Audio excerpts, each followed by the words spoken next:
आपका भी मैं स्वागत कर रहा हूं और सबसे पहला मेरा सवाल आपसे है, हाउस द जोश, क्योंकि जिम्मेदारी आपकी है सारी वहां बीजेपी की।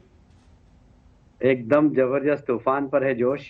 और मुझे लगता है कि कार्यकर्ताओं में बिल्कुल आत्मविश्वास भी बढ़ गया और जनता ने भी तय कर लिया है कि अब ममता जी को हटाना है और भारतीय जनता पार्टी को लाना है। बंगाल की भाषा में बोलते हैं ममता जास्सी और मोदी जी आस्सी। तो ये एक नया स्लोगन चालू हो गया है कि ममता जा रही है और मोदी जी आ रहे हैं। लोग पूछ रहे हैं कि यहां भी मोदी जी के नाम पर आप ला रहे हैं, कम से कम एक आदमी दे देते सामने कि ये आएगा ममता जाएंगी तो। देखिए, मोदी जी आज की तारीख में वो शख्सियत हैं जो भारतीय जनता पार्टी को लीड नहीं करते हैं, सिर्फ सारे देश को लीड करते हैं। और बंगाल में कहीं ना कहीं मोदी जी की योजनाएं नहीं पहुंच रही है, उसको लेकर जनता में बहुत आक्रोश है। और इसलिए लोग चाहते हैं कि मोदी जी की सरकार का प्रभाव बंगाल के अंदर हो और इसलिए मोदी जी का ही कोई व्यक्ति मुख्यमंत्री बने, ऐसे लोगों ने ठान लिया है। विपक्ष ने सवाल उठाने शुरू कर दिए हैं कैलाश जी कि आप जब बंगाल में आकर कह रहे हैं कि विकास युक्त बंगाल, रोजगार युक्त बंगाल बनाएंगे, तो बता दीजिए बिहार में चुनाव जीतने के बाद आपने कितना रोजगार दे दिया है, या बाकी राज्यों में रोजगार की क्या स्थिति है जहां आपकी सरकारें। देखिए, मैं बहुत दावे से कह सकता हूँ इस बात को लेकर कि उत्तर प्रदेश, वहां पर आप इन्वेस्टमेंट देख लीजिए। उत्तर प्रदेश में कोई इन्वेस्टमेंट के लिए नहीं आता था, आज उत्तर प्रदेश में इन्वेस्टमेंट आ रहा है। मध्य प्रदेश जहाँ पर हम लोग हैं, अब देखिए मध्य प्रदेश में कितना इन्वेस्टमेंट आया है। तो जिन राज्यों के अंदर सरकारों ने पहल की है, वहां पर निश्चित रूप से काम हुआ है। और मैं कह सकता हूँ दावे से कम भारतीय जनता पार्टी शासित जितने भी राज्य हैं, वहां पर बहुत अच्छा इन्वेस्टमेंट आया है अन्य राज्यों की तुलना में। और क्योंकि लाइन ऑर्डर बहुत अच्छा है, सरकार की नीयत और नीति दोनों साफ है, पारदर्शी सरकार चल रही है, इसलिए उन राज्यों की यदि तुलना में हम बंगाल को देखेंगे तो बंगाल बहुत पीछे है। पेट्रोल, गैस, डीजल, इनके जो दाम बढ़े, इसका नुकसान नहीं होगा आपको? लोग जानते हैं, देखिए पेट्रोल डीजल इसके भाव का ये केंद्र सरकार के हाथ में नहीं है, अंतर्राष्ट्रीय बाजार में जो भाव होते हैं उसके कारण होता है। लोग इस बात को समझते हैं। देखिए, पेट्रोल डीजल जो लोग उपयोग करते हैं वो इस बात को समझते हैं और इसलिए इसका कोई बहुत ज्यादा फर्क नहीं पड़ने वाला। लेकिन कैलाश जी, लोग ये भी समझते हैं जब जब चुनाव आता है दाम बढ़ने बंद हो जाते हैं, और कई कई दिन तक जब तक चुनाव का माहौल रहता है, वोट पड़ नहीं जाते, तब तक दाम बढ़ते नहीं है। तो ये कहना कि कंपनियों के हाथ में है, सरकार के हाथ में नहीं है, लोगों को अब समझ में आने लगा। नहीं, ऐसा नहीं है। लोग समझते हैं और सरकार का कितना नियंत्रण है वो भी समझते हैं। और इसलिए मुझे नहीं लगता कि इसका कोई बहुत ज्यादा कोई प्रभाव अभी हमें तो कुछ दिखाई नहीं दे रहा, क्योंकि हम जनता के बीच में अभी मैं एक 2-3 मीटिंग करके आ रहा हूँ। एयरपोर्ट से सीधा गया, मीटिंग की और कार्यकर्ताओं से मिला, फिर वहां से करके आ रहा हूँ। ऐसा कोई हमारे पास कोई ऐसी रिपोर्ट नहीं, आपको भले अंदाज लग रहा हो तो दिल्ली में बैठकर, और बंगाल में से भी प्रभाव नहीं, हम बंगाल में भी अपने रिपोर्टर से अंदाज ले रहे हैं, आप लोगों से बात कर रहे हैं उससे भी अंदाज ले रहे हैं। और इसीलिए मैं आपसे ये चीज बार बार जोर देकर पूछ रहा हूं कि दिल्ली में अगर किसान आंदोलन चल रहा है, बॉर्डर पर किसान बैठे हुए हैं घेरकर 3 जगह से राजधानी को, क्या वो मैसेज बंगाल तक नहीं जाएगा?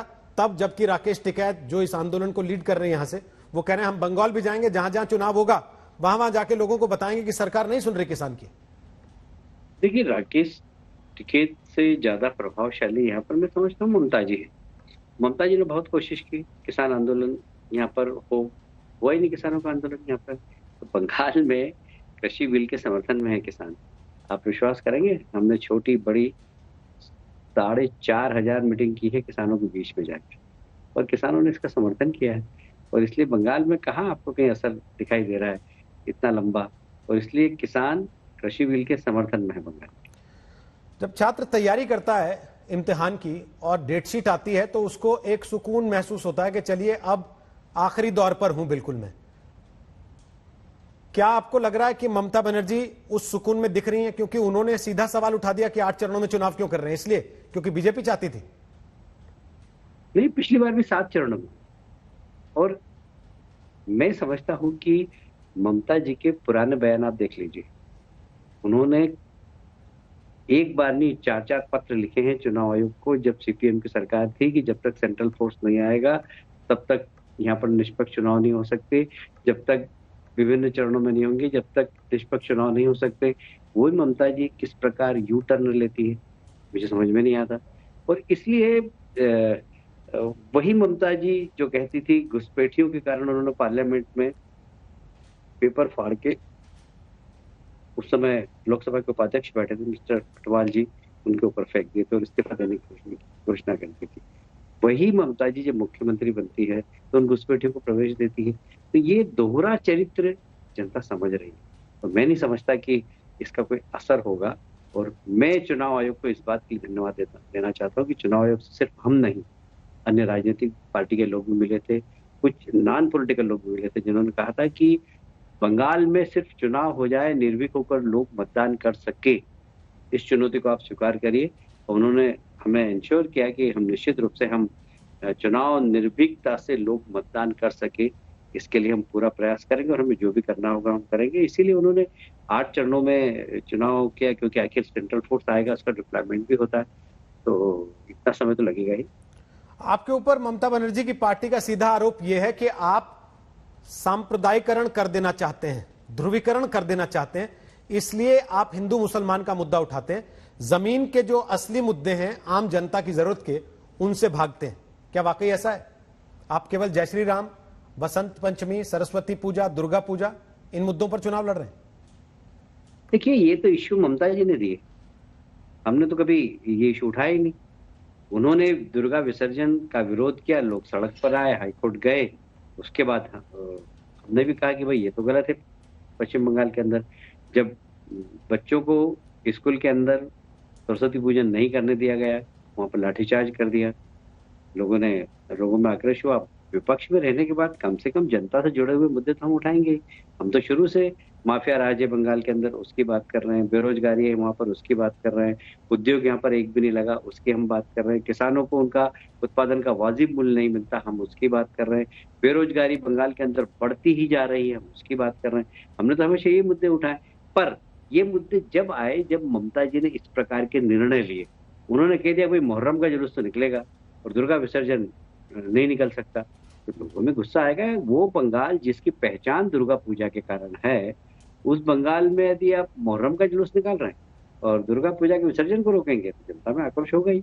अब ये मुद्दा हमने थोड़ी उठाया, ये मुद्दा जनता को ममता जी ने दिया।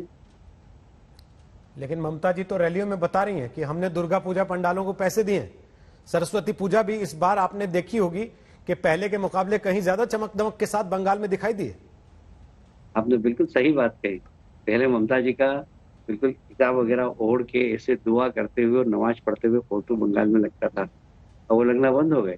आजकल लोग दुर्गा माता की मूर्ति पे बिंदी लगाते हुए फोटो लगा रही है। तो अब उनको समझ में आया कि शायद मुझसे भूल हो गई, तो अपनी गलती सुधारने की कोशिश कर रही है।